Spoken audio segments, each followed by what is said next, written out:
7 ઓક્ટોબરના રોજ હમાસે ઇઝરાયલ પર હુમલો કર્યો હતો. ત્યારબાદ ઇઝરાયલ યુદ્ધનું એલાન કરી દીધું હતું. હવે આ યુદ્ધ ભીષણ રૂપ લઈ રહ્યું છે. આ યુદ્ધ શરૂ થયું તેના 80 દિવસથી વધુ સમય થઈ ગયો છે. આ દરમિયાન ઇઝરાયેલી સેના ગાઝા પટ્ટી પર ભીષણ બોમ્બમારો કરીને હમાસના ઠેકાણાને તબાહ કરી દીધી છે. ત્યારે હવે આઈડીએફે હમાસની એક એવી સુરંગ શોધી કાઢી છે કે જે આ પહેલા શોધવામાં આવી કોઈ પણ ટનલ કરતાં સૌથી ઊંડી છે, જેથી ઊંડાઈ 300 કિલોમીટર જણાવવામાં આવી રહી છે. આઈડીએફે તાજેતરમાં જ હમાસની એક એવી સુરંગ શોધી કાઢી છે કે જ્યાં ભારે કિલ્લેબંધી હતી અને યુદ્ધ વચ્ચે ઇઝરાયલ દ્વારા શોધવામાં આવેલી સૌથી મોટી સુરંગોમાંથી એક છે.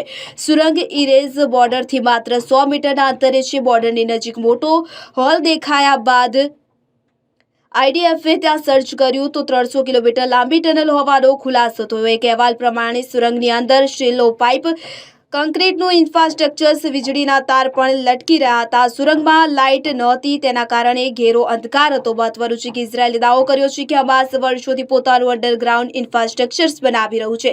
આ સુરંગનો ઉપયોગ હમાસ અને અન્ય આતંકવાદી સમૂહોના લડાકુ દ્વારા કરવામાં આવ્યો છે. Bureau report CN24 news. હવે જુઓ દેશ દુનિયાની તમામ ખબરો તમારી આંગળીના ટેરવે. ઉઠાવો મોબાઈલ અને Google Play Store પરથી ડાઉનલોડ કરો અમારી CN24 ન્યૂઝ મોબાઈલ એપ.